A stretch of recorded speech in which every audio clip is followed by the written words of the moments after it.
ఓం సదాశివసమారంభాం వ్యాసశంకరమధ్యమాం అస్మదాచార్యపర్యంతాం వందే గురుపరంపరాం. జ్యోతిషశాస్త్రాన్ని భావితరాల వారికి ప్రసాదించిన ఋషుల యొక్క పాదపద్మాలకి నమస్కారం చేసుకుంటూ, అలాగే నాకు ఈ జ్యోతిష విద్యను నేర్పిన గురువర్యులు జ్యోతిష బ్రహ్మ కీర్తిశేషులు శ్రీ ఈరంకి సూర్యనారాయణమూర్తి గారు, సూర్య శ్రీ దైవజ్ఞ గారి యొక్క పాదపద్మాలకి నమస్కారం చేసుకుంటూ, ఓం శ్రీ మహాగణాధిపతి నమః, శ్రీ గురుభ్యో నమః, హరి ఓం. వృశ్చిక రాశి వారికి ఈ వారం అనుకూలించేటువంటి గ్రహాల యొక్క సంఖ్య పెరిగింది. గత వారంతో పోల్చుకుంటే చతుర్థ స్థానమందు శుక్రబుధులు యోగించడం, తృతీయ స్థానమందు రవికుజులు యోగించడం, చంద్రుని యొక్క బలం అధికంగా ఉండడం, వెరసి 5 గ్రహాల తాలూకు శుభ ఫలితాలు ఉన్నాయి. చాలా కాలంగా ఈ రాశివారు మానసికమైనటువంటి శారీరకమైనటువంటి ఇబ్బందులు ఎదుర్కొంటూ వస్తూ ఉన్నారు. ఈ వారంలో వాటిని అధిగమించగలుగుతారు. ప్రత్యేకించి దశమ కేంద్ర స్థిత చంద్రుడు ఎత్ర కార్యార్థ సాధనం అంటే ఏ పనైనా చేయగలిగేటువంటి కావలసినటువంటి శక్తిని ఇస్తారు. యథామాత సుతాన్ రక్షే తథా రక్షసి చంద్రమాహ అన్నారు. అంటే ఇక్కడ చంద్రబలంలో ప్రధానంగా ఓ తల్లి తన బిడ్డని ఏ విధంగా కాపాడుకుంటుందో ఆ మాదిరిగా ఈ వారంలో చంద్రుడు మీకు పరిపూర్ణమైన ఆరోగ్యాన్ని, పరిపూర్ణమైనటువంటి ఐశ్వర్యాన్ని, సౌందర్యాన్ని, అలాగే మాట్లాడేటువంటి విధానంలో లావణ్యతకి కూడా ఈయన కారణమవుతారు.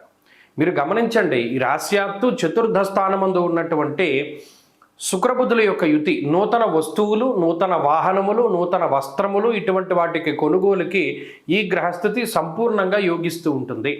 అలాగే ఉద్యోగపరమైనటువంటి ఎదుగుదలకి అవకాశం ఉంటుంది. మరీ ముఖ్యంగా ఎవరైనా ప్రాంతం మార్పు అంటే పలానా ప్రాంతంలో ఉద్యోగం చేస్తున్నాం, వేరే ప్రాంతానికి వెళితే బాగుంటుంది అనుకునేటువంటి వాళ్ళకి ఈ వారంలో ఉండేటువంటి గ్రహస్థితి స్థాన మార్పుని సైతము సూచిస్తూ ఉన్నది. అలాగే తృతీయ స్థానమందు రవికుజుల యొక్క యుతి మంచి ఆత్మస్థైర్యానికి కారణమవుతూ ఉంటుంది. తృతీయ స్థానంలో ఆరోగ్యం, నిత్య సంతోష అన్నారు. అంటే ప్రతినిత్యం సంతోషభరితమైనటువంటి వాతావరణాన్ని అనుభవించడానికి రవి కారణమవుతారు. అలాగే ఇష్టసిద్ధి, మీకు నచ్చినటువంటిది జరగడానికి కుజుడు కారణమవుతారు. కాబట్టి ఈ రకంగా చూసుకున్నప్పుడు ఈ 5 గ్రహాల తాలూకు అనుకూలతల వల్ల వృశ్చిక రాశి వారు ఈ వారంలో మరింత లాభపడబోతూ ఉన్నారు.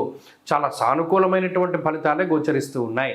విద్యా సంబంధమైనటువంటి, అలాగే ఉద్యోగ సంబంధమైనటువంటి, వ్యాపార సంబంధమైనటువంటి విషయాలలో అనూహ్యమైనటువంటి మార్పులు జరిగి అవన్నీ మీకు అనుకూలంగా ఉండబోతూ ఉన్నాయి.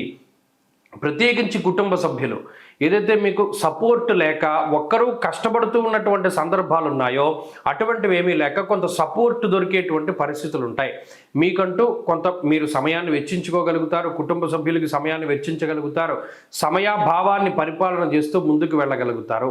ఈ వారంలో మరింత అనుకూలమైనటువంటి ఫలితాలని ఈ వృశ్చిక రాశి వారు సాధించడానికై అర్ధాష్టమ రాహు దోష నివారణకై దుర్గా సప్తశ్లోకి పారాయణ చేస్తూ ఉండడం చెప్పదగినటువంటి సూచన. ఈ వారంలో కలిసి వచ్చేటువంటి రోజు శుక్రవారంగా చెప్పవచ్చును. అదృష్ట సంఖ్య 5, అదృష్ట వర్ణము తెలుపు. తదుపరి ధనురాశి.